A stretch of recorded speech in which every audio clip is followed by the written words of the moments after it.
بسم اللہ الرحمن الرحیم۔ السلام علیکم خواتین و حضرات، میں محمد شہزاد عباس ہوں اور آپ دیکھ رہے ہیں میرا official YouTube channel. R S S کے جو اس وقت چیف ہیں یا ان سے پہلے بھی جو چیف رہ چکے ہیں، ان کی کسی طرح کی بھی کوئی بھی بات کو پاکستان یا کوئی بھی دنیا میں رہنے والا مسلمان کس طرح سے نظر انداز کر سکتا ہے؟ کیونکہ آر ایس کی جو مکمل طور پہ ایک تنظیم ہے وہ چلتی ہی مسلمانوں کے خلاف بیان دینے سے ہے۔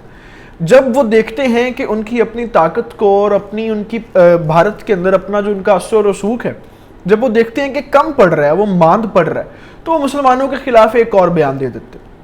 ایک اور کام کر دیتے۔ اور جب ان کا اس ایک بیان دینے کے ساتھ بھی جی نہیں بھرتا اور وہ فیل کرتے ہیں کہ شاید یہ کم پڑ رہا ہے، تو وہ کسی نہ کسی جگہ پہ حملہ بھی کروا دیتے ہیں، کسی نہ کسی جگہ پہ مسلمانوں کے اوپر ظلم و ستم بھی کروا دیتے ہیں۔ آپ کے سامنے کشمیر تو ایک بڑا واضح طور پہ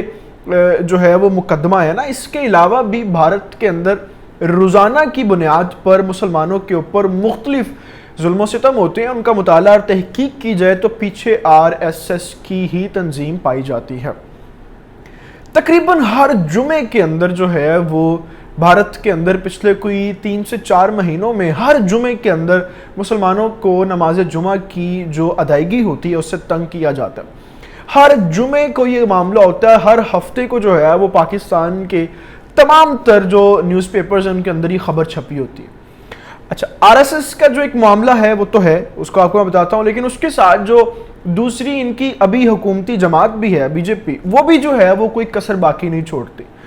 اور انڈین جو اس وقت دانشور ہیں، جو باقاعدہ طور پہ سچ لکھتے ہیں اور سچ بولتے ہیں،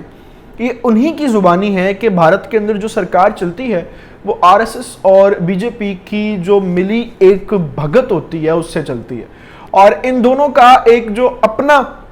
دونوں کا جو نظریہ ہے ہندوؤں کو لے کے اور ہندوستان کے اندر موجود باقی ساری اقلیتوں کو لے کے، وہی سب سے بڑا ایک نظریہ ہے اور وہی ایک سب سے بڑا پوائنٹ ہے جس کے اوپر بھارت کے اندر سرکار حکومت کرتی ہے، اور جو آر ایس ایس ہے وہ اس کے اوپر اپنے سارے معاملات کرتی ہے اور اپنی ساری جتنی تر بھی اس کی اپنی نظریاتی کے بعد بھی وہ بھی قوتیں، اور اس کے علاوہ بھی اس کی اپنی جتنی ایسی ساری قوتیں ہیں کہ جو وہ ایک پل کے لیے بھی ضائع نہیں کرتے مسلمانوں کے خلاف کرنے کے لیے، صرف وہی سارا مقصد بنتے ہیں۔ ابھی جو ہے وہ آر ایس ایس کے جو چیف ہیں موہن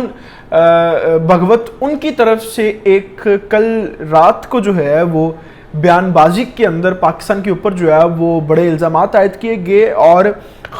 بالخصوص مسلمانوں کے حوالوں سے جو ہے وہ ایک بڑا بے ایمانہ سا بیان جو ہے وہ ان کا سامنے آیا، جس کی خیر پاکستان کے دفتر خارجہ نے تردید بھی کیا، وہ بھی آپ کو بتاتا ہوں۔ پہلے آپ جو ہے وہ اس کا ایک بیان سنیں، جس کو اگر میں سنگل سٹیٹمنٹ کے اندر آپ کو بتاؤں تو وہ کہتے ہیں کہ suffering during partition of subcontinent should not be فارگٹن،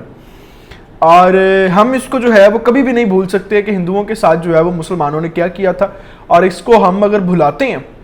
تو ہم سمجھیں گے کہ ہم اپنی تہذیب، اپنی تاریخ اور اپنا ہندوؤں کا جو وجود ہے اس کو بھلا رہے ہیں، اور اس کو اگر ہم کبھی نہیں بھولیں گے تو اس کا ریئیکٹ کیا ہوگا کہ ہم ہر کسی سے ہر خون کے قطرے کا حساب لیں گے۔ تو سیدھی جو ہے وہ مسلمانوں کے اوپر دھمکی ہے، اور سیدھی پاکستان کے حوالے سے دھمکی خیز عمل ہے۔ ایک تو وجہ یہ ہے کہ اس کی ضرورت جو ہے وہ اس وقت کیوں آن پڑی ہے کہ آر ایس ایس نے اچانک جو ہے وہ یہ بیان دے دیا، وہ آپ کو بتاتا ہوں۔ اس سے پہلے آپ کو بتا دوں کہ آج پاکستان کے دفتر خارجہ نے جو ہے وہ باقاعدہ طور پہ اس کی تردید کی، اور انہوں نے کہا کہ یہ کوئی نئی بات نہیں ہے، ہم بھی جانتے ہیں، آپ بھی جانتے ہیں، آر ایس ایس کی طرف سے جو ہے وہ اس طرح کی بیان بازی کی جاتی ہے۔ اصل میں ایشو یہ ہے کہ جیسا میں نے پہلے کہا کہ آر ایس ایس جو ہے وہ اس طرح کی بیان بازی کب کرتا ہے؟ جب وہ تھوڑا سا کمزور پڑنا شروع ہو جاتا ہے۔ بی جے پی اس طرح کے کام کب کرتی ہے؟ جب ان کو فیل ہوتا ہے کہ یار ہم تھوڑا سا کمزور پڑ رہے ہیں۔ اب پوری دنیا کے اندر جو ہے وہ بھارت کی جو کرتوتیں ہیں وہ چل کے رہی ہیں۔ برطانیہ کے اندر جو ہے وہ خالصتان کے حوالے سے ریفرینڈم چل رہے ہیں، پوری دنیا جانتی ہے سکھوں کے ساتھ وہاں پہ کیا ظلم ہو رہا ہے، تو بھارت کا چہرہ جو ہے وہ سامنے آ رہا ہے۔ کشمیر کے حوالے سے 2019 سے لے کے اب تک جو ہے وہاں پہ جو ظلم و ستم ہو رہے ہیں، وہاں پہ جو کہ پورے کشمیر کو جو بند کر رکھا ہے وہاں پہ، اور عام انسانوں کا جو وہاں پہ قتل عام ہو رہا ہے، بے قصور لوگوں کی جو جانیں لے رہے ہیں، پوری دنیا کے سامنے پاکستان نے یونائٹڈ نیشنز کی جنرل اسمبلی کے خطاب کے اندر جو ہے وہ اس کا چہرہ بے نقاب کیا۔ اس کے بعد بھارت کے اندر اس وقت بھی جتنی تحریکیں چل رہی ہیں اس حوالے سے کہ مودی سرکار نے بڑا غرق کر دیا، وہ بھی پوری دنیا کے سامنے. پھر پچھلے دنوں خرم پرویز جو کشمیر کے اندر ایک انسانی حقوق کی آواز بلند کرنے والے ہیومن ایکٹیوسٹ تھے، ان کو جب گرفتار کیا گیا تو جتنی بھی دنیا کے اندر ہیومن رائٹس آرگنائزیشنز تھیں، جتنی بھی ایسوسیشنز تھیں، انہوں نے اس کے اوپر آواز اٹھانا شروع کر دی. مقصد کہنے کا یہ ہے کہ یہ کچھ معاملات چل رہے تھے پچھلے ایک ڈیڑھ ماہ سے، اور ان سارے معاملات کے اوپر جو ہے نا وہ بھارت کا جو چہرہ ہے وہ بھارت کے اندر بھی اور باہر بھی ایک اس طرح سے کھل کے سامنے آ رہا تھا کہ یہ کالا بھیڑیا جو ہے اپنے علاوہ اپنے مذہب کے علاوہ، ماننے والوں کے علاوہ کسی طرح کی بھی اقلیت کو یہاں پہ قبول نہیں کر سکتا، اور بالخصوص مسلمانوں کے خلاف تو بہت ہی بڑا جو ہے وہ زہر ان کے. اور یہ جب چیزیں چل رہی تھیں تو پھر ضروری ہے کہ اپنے ہندوؤں کو متحد کرنے کے لیے ایک ایسا بیان دیا جائے، ایک ایسا کام کیا جائے کہ جو ہندو ہیں وہ یہ سمجھیں کہ نہیں، ابھی بھی ہمارا جو نظریہ ہے، ہماری جو سوچ ہے وہ زندہ ہے اور ہم ابھی بھی دا گریٹسٹ ہیں. پھر اس کے ساتھ وہ یہ بھی کہتے ہیں موہن صاحب کہ مسلمان اور جو انگریز ہیں، جو عیسائی ہیں، وہ ایک ہی پیج کے اوپر ہیں، ان کے اپنے مذہبی نظریات کے اندر جو ہے وہ دوسروں کے لیے گنجائش نہیں ہے، لیکن ہندو اتنی عظیم ایک قوم ہے کہ ان کے اپنے نظریات کے اندر جو ہے وہ باقی لوگوں کے لیے گنجائش موجود ہے. جبکہ دنیا جانتی ہے کہ پاکستان کے اندر بھی اقلیتیں جو ہے وہ کس طرح سے تحفظ کے ساتھ رہ رہی ہیں، اور یورپ اور برطانیہ اور یو ایس اے کی بات تو آپ چھوڑ ہی دیں، وہاں پہ تو سارے انسانوں کے ساتھ وہ منصفانہ طور پہ جو ہے وہ ایک سلوک کرتے. تو یہ بیان بازی جو ہے وہ سر اب زیادہ دیر تک نہیں چلے گی، کیونکہ دنیا جانتی ہے کہ آپ بیان بازی میں بھی، ڈپلومیسی میں بھی، ڈیموکریسی میں بھی جو ہے وہ پاکستان سے کئی بار شکست ہو چکی ہے آپ کو، اور جنگی محاذ کے اوپر تو ویسے ہی آپ بات نہ کریں، کیونکہ پاکستان جو ہے وہ اپنے میزائلز قوت کے اندر بہت زیادہ تجربات جو ہے وہ کر چکا ہے. ایک آخری خبر آپ کو یہاں پہ دینی ہے کہ ابھی پہلے جو ہے وہ ہم سے کرونا کی وبا جو ہے وہ ٹل نہیں رہی تھی، اور کرونا کے حوالے سے جو ساری معلومات اور ساری چیزیں تو چل رہی ہیں، سارے جو ایشوز چل رہے تھے پچھلے 1.5-2 سال سے پوری دنیا کے سامنے، صرف ہم نہیں، پوری دنیا جو ہے وہ اس کی لپیٹ میں اور اس کی فہرست میں شامل تھی. مگر ابھی اس حوالے سے ایک اتنی خطرناک رپورٹ سامنے آئی ہے جس کو برطانیہ کے ماہرین نے جو ہے وہ شیئر کیا، اور رپورٹ جو ہے وہ جنوبی افریقہ کے حوالے سے ہے.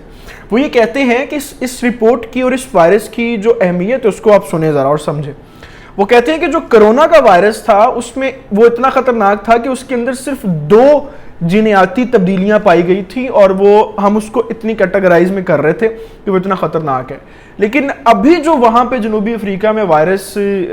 دریافت ہوا ہے، جس کو کرونا کی ہی ایک قسم کہا جا رہا ہے، اس کے اندر مجموعی طور پہ 50 کے قریب جینیاتی تبدیلیاں پائی جاتی ہیں جو اتنے نقصانات کر سکتی ہیں. یعنی کرونا کے اندر 2 تھیں تو اس نے 2 سال پوری دنیا کو بند کر رکھا. اب یہ جو وائرس جس کو کرونا کی اگلی ایک لہر کہا جا رہا ہے، اس میں 50 قسم کے نئے ڈیلٹا قسم کے جو وائرسز ہیں، جو قسمیں ہیں وہ پائی جا رہی ہیں، جو برطانوی. اور پھر اسی رپورٹ کے ساتھ جو ہے وہ اس کے جو افریقہ ہے اس کے اوپر بہت سارے ملکوں نے پابندی بھی عائد کر دی ہے، جس میں برطانیہ، امریکہ، Canada, France, Germany, Italy, Netherlands, Australia, یورپی یونین، UAE، سعودی عربیہ، ان سب نے جو ہے وہ اس کے اوپر پابندی عائد کر دی ہے. اور ورلڈ ٹریڈ آرگنائزیشن کا آئندہ ہفتے ایک کانفرنس بھی ہونی تھی وہاں پہ افریقہ میں، اس کو بھی ملتوی کر دیا گیا. اور اس کے علاوہ junior women hockey world cup بھی ہونا تھا وہاں پہ، اس کو بھی جو ہے وہ وہاں پہ بند کر دیا گیا اور روک دیا گیا. برطانیہ کے جو ماہرین ہیں ان کا یہ کہنا ہے کہ اس وائرس کو ہم نے اومی کرونا کا نام دیا ہے، اور یہ شاید ڈوز بھی جو ہے وہ اس کے خلاف کوئی بہت زیادہ جو ہے وہ مؤثر انداز میں ثابت نہ ہو پائے. تو اجتماعی طور پہ میں ہی سمجھتا ہوں کہ اللہ تعالیٰ سے توبہ ہی کر لیں تو بہتر ہے، ورنہ یہ وائرسز نہ ہمیں چھوڑیں گے نہ کافروں کو چھوڑیں گے. ان ساری تفصیلات کے ساتھ ابھی آپ سے اجازت چاہوں گا. انشاءاللہ دوبارہ اپڈیٹس کے ساتھ آپ کے ساتھ پھر دوبارہ ملاقات ہوگی. آپ سے دعا کہ گزارش ہے کہ ابھی تک آپ نے اگر ہمارے چینل کو سبسکرائب نہیں کیا تو اس کو پلیز سبسکرائب کر لیں، بیل آئیکن کو پریس کر لیں. اللہ تعالیٰ سے دعا ہے اللہ تعالیٰ پاکستان کا امن ناصر ہو، پاکستان کے نوجوانوں کا امن ناصر ہو. اپنا بہت سارا خیال رکھیے گا. اللہ حافظ.